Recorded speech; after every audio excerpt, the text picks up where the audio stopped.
गाजी news channel, सबसे पहले देश और समाज की खबरें। त्रिपुरा जब इतना बुरा हो रहा है मुसलमानों के साथ, उनके पूरे घर जला दिए गए, इतने सारे लोग गायब हैं, उन लोगों को मारा जा रहा है, उनकी बेटियों के साथ पता नहीं क्या हो रहा है क्या नहीं हो रहा, कुछ भी हमारी दलाल मीडिया नहीं दिखा रही है। आप ये सोचिए कि अगर आपके भारत में ये सब होगा तो आपको लगता है कि जो बाहर के देशों में हिंदू रहते हैं, जो काम करते हैं, वो सही सलामत रह पाएंगे? आप मुसलमानों के ऊपर लगातार अत्याचार करते हैं, आप उनके घर जला देते हैं, आप मॉब लिंचिंग करते हैं, आप गंदे बयान देते हैं, करंट वाले बयान देते हैं। हमारे गृह मंत्री, बहुत सारे नेता जो हैं सीधा टारगेट करते हैं मुसलमानों को, देश के गद्दारों को।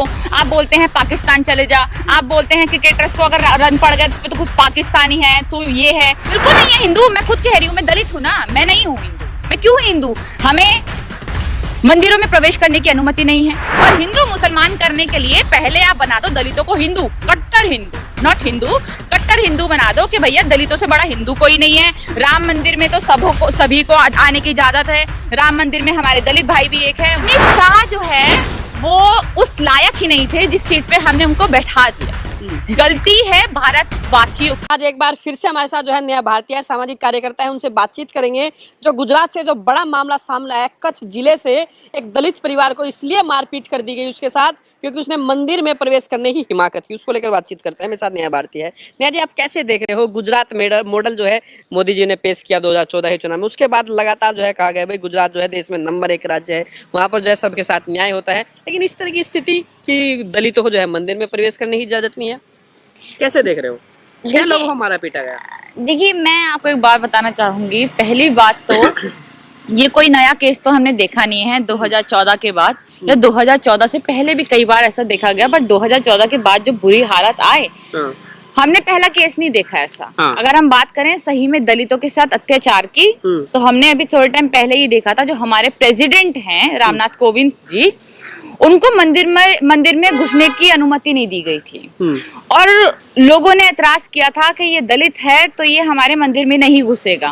उसके बाद क्योंकि वो प्रेसिडेंट है, मना तो हो नहीं सकती, तो जब वो चले गए तो उस पूरे मंदिर को दूध से धुलवाया गया था। तो हमारे भारत में जब प्रेसिडेंट की ये हालत है, तो हम जैसे लोग या फिर जो दलित लोग हैं और भी, उनकी तो औकात ही फिर कुछ नहीं है सरकार के लिए, एक्चुअल में कुछ नहीं है। अगर मैं बात करूं यहाँ पर ये जो 6 दलित लोग जो हैं जिनको मारा गया, खूदम खान कर दिया गया, जिसमें से एक बुजुर्ग महिला भी हुई है, जिसमें से एक बुजुर्ग महिला भी थी। देखिए, गिरफ्तारी होना कोई बड़ी बात नहीं है। अगर आप मारेंगे किसी को तो आपकी गिरफ्तारी होगी, कानून है, पर आप मारेंगे ही क्यों?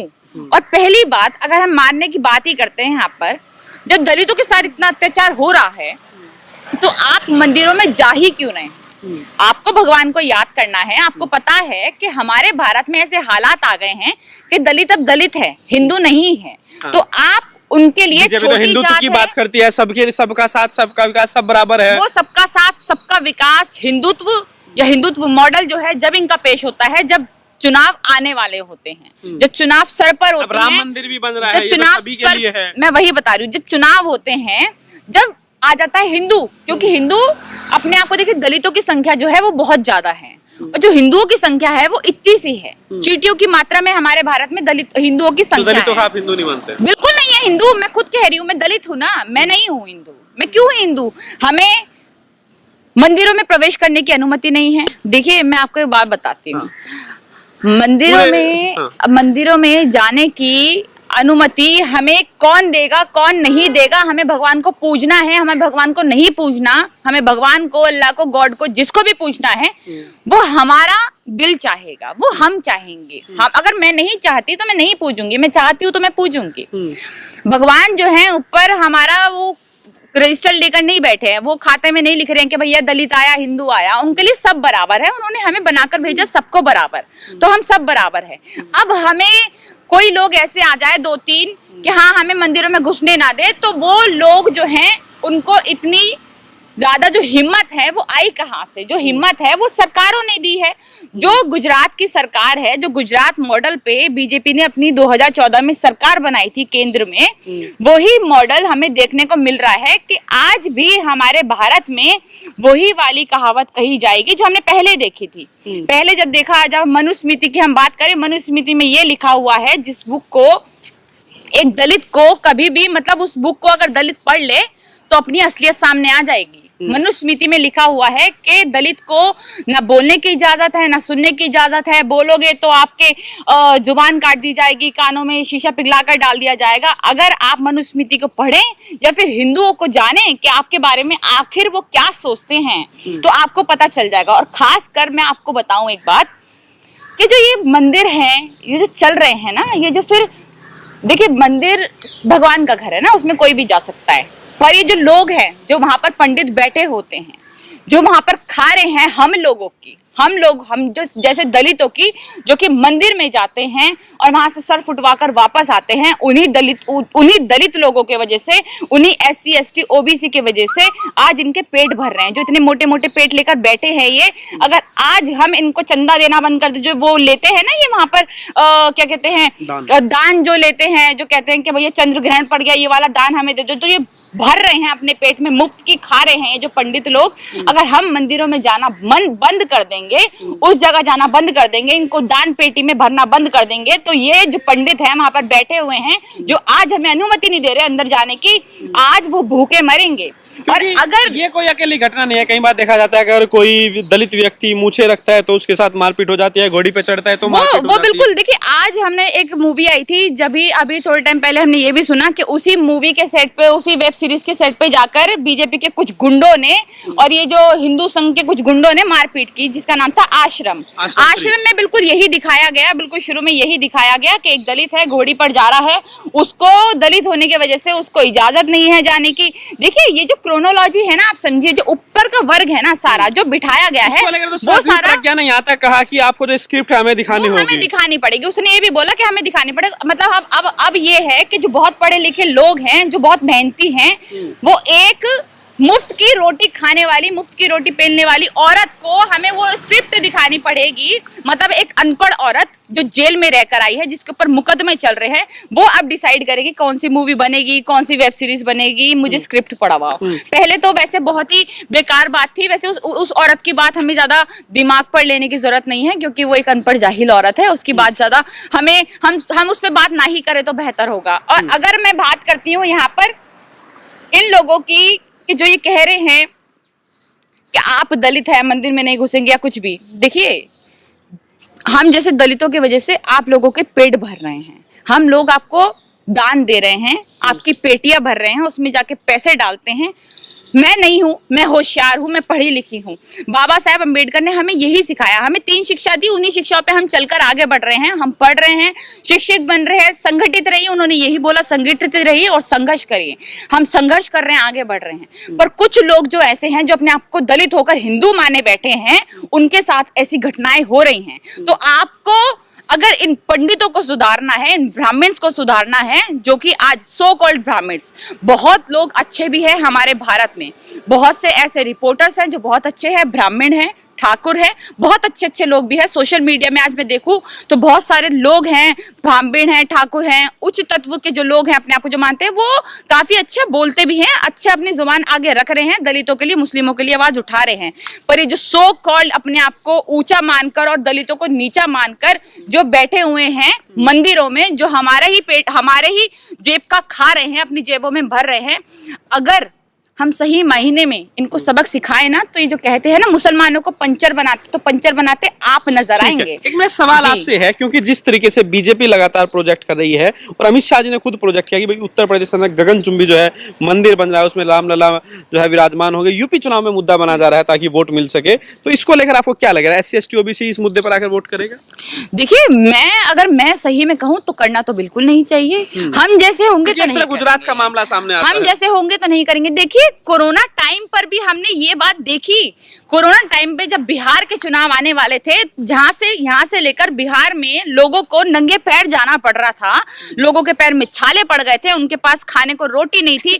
हमारी सरकारों ने नकार दिया था, बिल्कुल उनको, हर सरकार ने बिल्कुल नकार दिया था। उस टाइम भी बीजेपी पे जब सवाल उठ रहे थे कि आपने उन्हीं लोगों के लिए क्यों कुछ नहीं किया, जब आपकी बीजेपी की नीतीश कुमार के साथ सरकार बनी हुई थी और नीतीश कुमार की सरकार थी, तभी उस टाइम सवाल उठे कि अब बीजेपी की सरकार बिहार में नहीं आने वाली है, पर आई, फिर भी आई।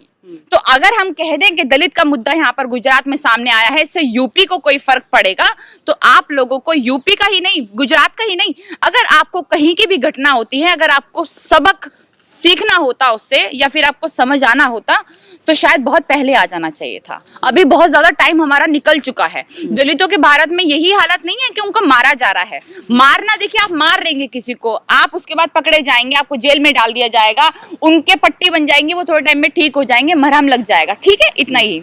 दलितों के साथ सिर्फ यही नहीं हो रहा है, दलितों की बच्चियों के साथ बलात्कार हो रहा है, उनको जिंदा जलाया जा रहा है। आप ये देखिए कि ऐसी कितनी घटनाएं हैं, कितनी % घटना है जो सिर्फ मीडिया में आती है, बाकी तो आती ही नहीं। हमने देखा हाथरस की घटना थी, उसको भी थोड़ा टाइम मीडिया में दिखाया गया जब वो बहुत ज्यादा सुर्खियों में थी, उसके बाद उसको भी खत्म कर दिया गया। आज तो हम नहीं देखते कि हाथरस की बच्ची को जो न्याय मिलना चाहिए था वो मिला या नहीं।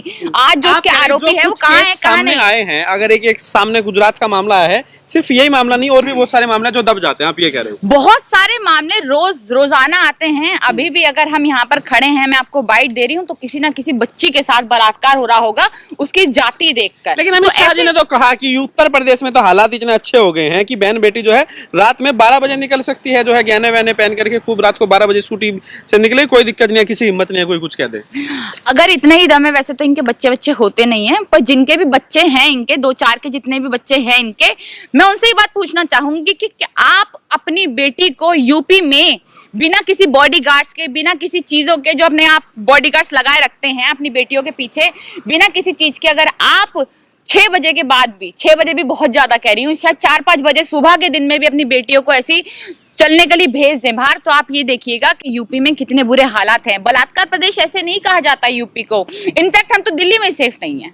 आप तो यूपी की बात कर रहे हैं, यूपी में तो इतने रेप हो रहे हैं। यहाँ पर दिल्ली तो शाह जी के अंडर में पुलिस आती है, सब कुछ सख्त किया हुआ है। तो दिल्ली में रेप हो रहे हैं। दिल्ली में आपने देखा कि हमने कितनी सारी घटनाएं देखी जो दिल्ली में आती है। शाह जी संभाल नहीं पा रहे दिल्ली पुलिस को। अमित शाह जो है वो उस लायक ही नहीं थे जिस सीट पे हमने उनको बैठा दिया।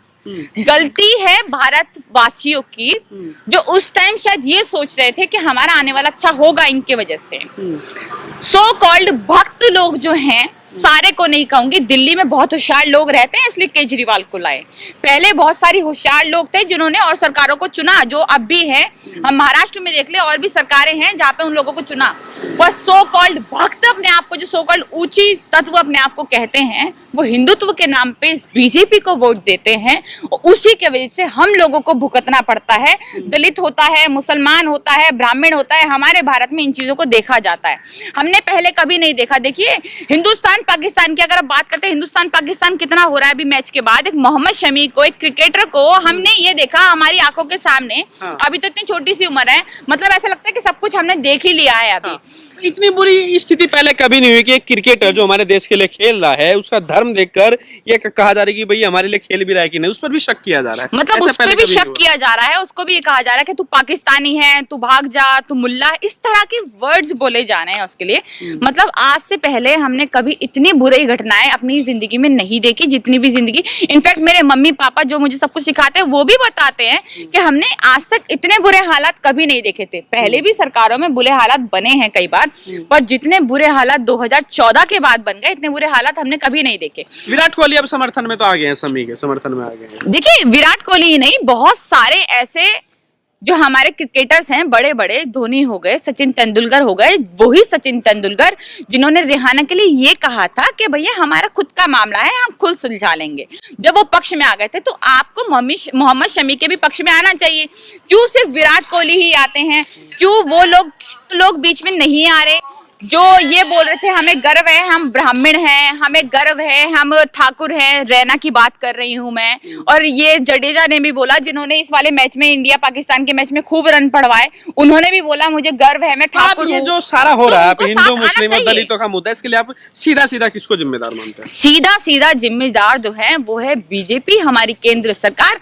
अगर केंद्र में बीजेपी की जगह कोई फायदा मिलेगा, इससे क्या फायदा होगा बीजेपी? देखिए हिंदू मुसलमान होगा, दलित मुसलमान होगा, आपस में लोगों को लड़वाएंगे तो आपकी खुद की रोटियां ही सिकनी हैं। आप हमें नफरत करना सिखाएंगे कि आप बोलेंगे कि पाकिस्तानी है तो पाकिस्तान चले जा, इस तरह की बातें कहेंगे तो लोग जो हैं, जो कुछ लोग जो इनकी बातें मानते हैं, जो सोशल मीडिया पे भक्त बने बैठे हैं, उन लोगों के दिमाग में और नफरतें पैदा होंगी कि हाँ भैया इसने तो किया होगा। जो बिना सोचे समझे अपने स्टेप्स लेते हैं, उनको लगता है कि इन्होंने क्या होगा। जब नफरतें फैलेंगी तभी इनकी रोटियां सीखेंगी, तभी इनको वोट मिलेंगे। देखिए मैं बताती हूँ, यूपी में बीजेपी को पता है कि मुसलमान का वोट तो हमारा है ही नहीं, उनको ये पक्का पता है।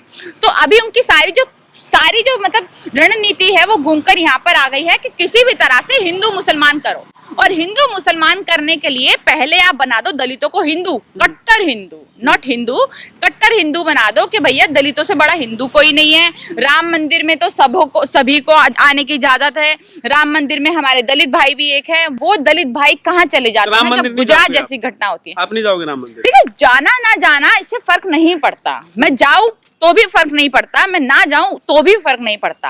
आपके अच्छे कर्म सामने आते हैं, ये नहीं है। मैसेज क्या जा रहा है? मैसेज क्या जा रहा है? देखिए मैसेज यही जा रहा है कि अगर दलितों के साथ आप इस तरह का व्यवहार करेंगे, मुसलमानों के साथ इस तरह का व्यवहार करेंगे, या फिर किसी भी धर्म के खिलाफ जाकर अपनी रोटियां सेकेंगे, तो आप ये सोचिएगा कि आपकी जो सरकारें बनेंगी ना, वो खुशी खुशी प्यार से नहीं बनेंगी। नफरतों की सरकारें, लाशों की सरकारें, आपकी ऐसी सरकारें। त्रिपुरा में जो हो रहा है उसको आप कैसे देख रहे हैं? जो हिंसा वहाँ पर देखने को मिल रही है मुसलमानों के खिलाफ, जिस तरह हिंसा हो रही है। देखिए मैं आपको एक बात बताती हूँ, अभी थोड़े दिन पहले की ही बात है कि हमने देखा था कि बांग्लादेश में हिंदुओं के घर जलाए गए थे।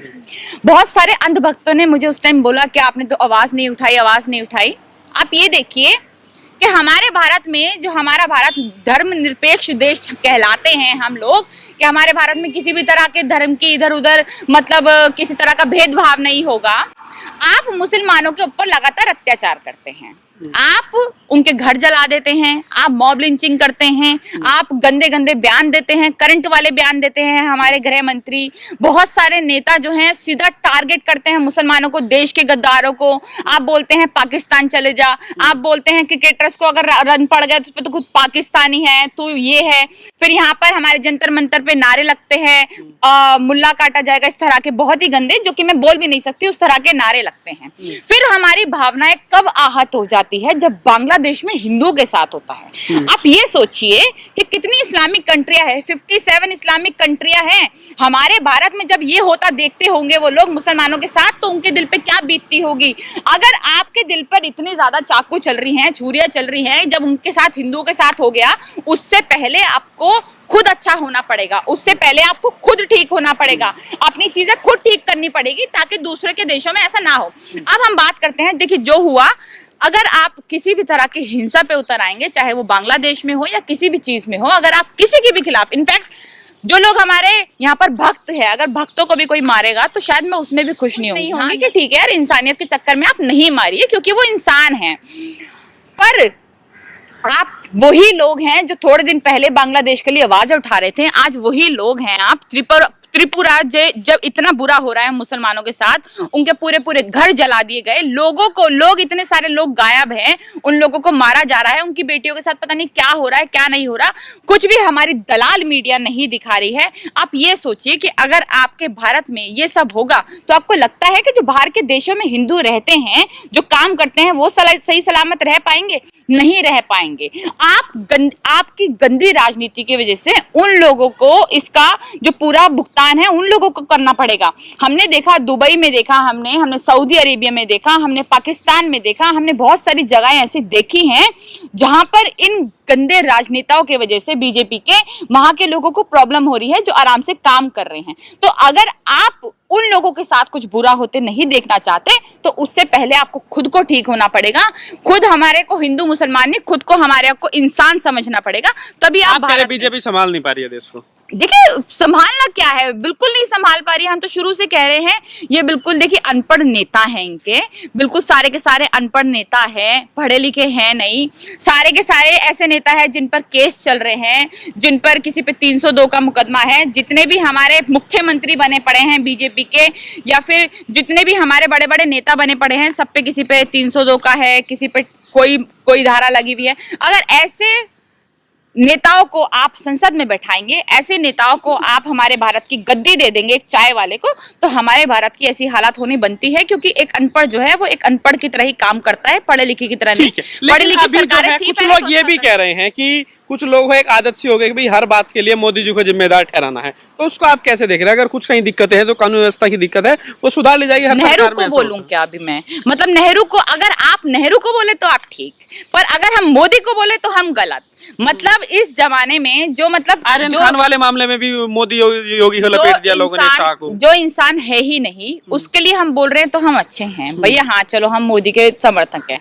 पर जो इंसान है जो गद्दी पे बैठा है, अगर उसके खिलाफ जाकर कुछ बोल रहे हैं तो हम मोदी विरोधी हैं। देखिए आप एक बात देखिए, आर्यन खान के साथ जो हुआ, आर्यन खान के साथ जो होता हमने देखा, उस केस में जब हमने मोदी का नाम लिया तो उसके पीछे कोई वजह थी। उसके पीछे जब बीजेपी का नाम लिया गया तो वजह थी। जो अभी आरोपी पकड़े गए हैं, जिन्होंने आर्यन खान को पकड़ के जो अंदर लेकर जा रहा था, उसको अब मुजरिम की तरह पकड़ा गया है। हमने देखा कि उसके ऊपर कार्रवाई हो रही है। तो वो लोग आखिर कहाँ से आ रहे हैं, वो लोग आखिर किसने भेजे? मेन मुद्दा जो ये था कि जब अडानी की इतनी सारी ड्रग्स वहां पर पकड़ी गई एयरपोर्ट पे, तब हमने ये देखा कि उस मुद्दे को छुपाना था। उस मुद्दे को छुपाना था तो कुछ ना कुछ तो ऐसा करना पड़ेगा ना। क्यों वहां पे आर्यन खान था, क्यों वहां पर अक्षय कुमार का बेटा नहीं था? आर्यन खान इसलिए ही था क्योंकि शुरू से हमने देखा कि जो शाहरुख खान है वो इनके साथ नहीं रहे हैं। तो इनको देखिए, एक तो मेन मुद्दा ये है कि पहला बात, जो भी आप किसी को टारगेट करें, गालियां दे, किसी को मॉब लिंचिंग करे, किसी का रेप करे, तो या तो वो होना चाहिए मुसलमान या वो दूसरा होना चाहिए दलित, तभी आप उसको टारगेट कर सकते हैं। और अगर हम यहाँ पर बात करें अक्षय कुमार के बेटे की, वो तो आम चूस कर खाते हैं, काट कर खाते, तो वो तो हो नहीं सकता। तो इनको फंसाना था कि हाँ भैया किसी मुसलमान को ढूंढ लो, उसको फंसा दो, फिर उसके बाद अडानी की जो खबरें हैं वो सारी छुप जाएंगी। तो इसलिए मोदी का नाम वहां पर लिया गया। सवाल आपसे है, क्योंकि लगातार जो है हर बात के लिए आप लोग कह रहे हो कि भाई ये बीजेपी सरकार में हो रहा है इसीलिए मोदी होगी जिम्मेदार। तो जीत तो बीजेपी रही है ना, चुनाव तो जीत रही है ना, तो मैंडेट तो उनके साथ है, लोग उनके साथ है। देखिए कितना भी लोग साथ नहीं है, लोग साथ नहीं है। देखिए मैं बताती हूँ, लोग साथ नहीं है। अगर हम कहते हैं यहाँ पर कि लोग साथ हैं, अगर वो वोट मिल रहे हैं तो 31% अगर आपको वोट मिल रहे हैं पूरे देश में, तो आप ये सोचिए कितना बड़ा वर्ग है जो आपके साथ नहीं है। आप ये भी देखिए, यानी हमारे भारत में ऐसे आधे लोग भी नहीं है, शायद आधे से भी बहुत कम लोग ऐसे हैं जो चाहते हैं कि बीजेपी आए। 70% वर्ग जो है हमारा, 69% वर्ग ऐसा है जो भारत में नहीं चाहता कि बीजेपी आए, तभी वो उनको वोट नहीं दे रहा। अगर 31% वोट दे रहा है तो उसमें हमारे भारत की जो इन्होंने इस तरह की चीजें बना रखी है कि भैया 31% वोट मिल रहे हैं तब भी वो जीते जा रहे हैं। ये लोग ऐसे हैं 2 सीटों पे भी सरकार बना लेते हैं। हमने ये भी देखा है कि 2 सीटें मिली हैं इनको, इन्होंने जो घोल गपोल करके, क्योंकि इनके पास इस सरकार के पास लोगों का लूटा हुआ पैसा इस कदर भरा हुआ है कि जब आप दिल्ली में, जब आप हमारे भारत में पेट्रोल के दाम इतने ऊंचे हवा में उड़ा देंगे तो आपके पास पैसा तो बढ़ेगा ही। एलपीजी बढ़ा दिया आपने, पेट्रोल बढ़ा दिया, सब कुछ बढ़ा दिया, तो आपके पास तो जेब में पैसे भरे गए। देश के खजाने में जा रहा है, देश के खजाने में जा रहा है। हाँ, वो देश के खजाने में जा रहा है। देश का खजाना है तो सही, वो 9 लाख का सूट है, मशरूम है, और ये जो बड़ी बड़ी कारों में घूमते हैं हमारे मोदी जी, बाहर की सैर करते हैं। अरे मोदी जी, आपको शर्म नहीं आती है यार? आप हमारे भारत के हालात देखिए, भारत में हालात क्या हुए पड़े हैं। फटे पुराने कपड़े पहन के जाए, 9 लाख का सूट पहने, 9 लाख का सूट पहने। उससे पहले हमारे मनमोहन सिंह भी थे ना, मनमोहन सिंह ने कौन से 9 लाख के सूट पहन लिए? मनमोहन सिंह के सामने अगर ये खड़े हो जाएं तो 2 मिनट के लिए भी बहस नहीं कर सकते। इतने पढ़े लिखे इंसान थे मनमोहन सिंह ने, कोई कांग्रेसी नहीं। हार्डवर्क वाले हैं और हम हार्डवर्क वाले हैं। हाँ, मतलब ये सही है कि मतलब आप चाय वाले हो, आप हार्डवर्क हो। देखिए हमारे भारत में उससे मुश्किल जिंदगी किसी की नहीं हो सकती जो फुटपाथ पे सोते हैं। वो हार्डवर्क कर रहे हैं, अपनी जिंदगी जी रहे हैं, ठीक है ना। इसका मतलब ये नहीं है कि आप अपने आप को हार्डवर्क कह के और प्रधानमंत्री बन गए आप। तो हार्डवर्क वालों को देखिए, पढ़ा लिखा इंसान, समझदार इंसान जो थे, हमने देखा वो अपने कपड़ों पे पैसे इन्वेस्ट नहीं करते। ममता बनर्जी भी देखिए, हमने मुख्यमंत्री हैं, वो कोई छोटे मोटे राज्य की मुख्यमंत्री नहीं है, वही मुख्यमंत्री है जो जिनको हराने में पूरी बीजेपी लग गई थी। हमारे अमित शाह ने पर्चे बांटे थे। आखिरी सवाल मेरा आपसे, यूपी में क्या हो रहा है? अमित शाह जी आगे हैं, पूरी जो है कैबिनेट उतरने वाली है, पूरा बीजेपी का पूरा लाव लश्कर यूपी आने वाला है, कैसे देख रहे हो? शुरुआत हो गया यूपी चुनाव की, क्या होने जा रहा है आपको? देखिए बहुत बुरे हालात होने वाले हैं, मैं तो ये देख रही हूँ आगे बहुत ज्यादा बुरे हालात होने वाले हैं हमारे यूपी राज्य के, और यूपी के बाद और ज्यादा राज्य के जिसके ऊपर इफेक्ट पड़ेगा। हिंदू मुसलमान होने वाला है, हो सकता है दंगे हो जाए, हो सकता है कोरोना इतना फैल जाए वहां पर कोरोना को फैलवा दे। तो बहुत सारी चीजें जो है हमारे भारत के लिए जिससे हानि पहुंचेगी, भारत को ऐसा होने वाला है 2022 के चुनाव के लिए। बीजेपी आ रही है नहीं आ रही है? बीजेपी बिल्कुल नहीं आनी चाहिए, और मुझे लगता है बीजेपी को हराने के लिए मुसलमान आगे ना आए। मुसलमानों का वोट कभी भी भारत में इनको मिलता ही नहीं है। बीजेपी को भारत में अगर बीजेपी को हराना है तो हमारे हिंदू भाइयों को एक होना पड़ेगा, हमारे दलितों को एक होना पड़ेगा, अपनी मजबूती समझनी पड़ेगी, एससी एसटी ओबीसी को मजबूत बनना पड़ेगा, उसी तरह से आगे आना पड़ेगा, अपना हिंदुत्व छोड़ के अपने भारत की इंसानियत पे आए। आपको हमारी न्यूज़ कैसी लगी आप हमें कमेंट करके ज़रूर बताइएगा। अगर आप गाजी न्यूज़ चैनल पर न्यू है तो हमारे चैनल को सब्सक्राइब ज़रूर कर लिएगा और बेल आइकन प्रेस करना बिल्कुल ना भूलिएगा, ताकि हमारी लेटेस्ट वीडियो आप तक पहुंचे। अगर वीडियो अच्छी लगी तो लाइक ज़रूर करिएगा।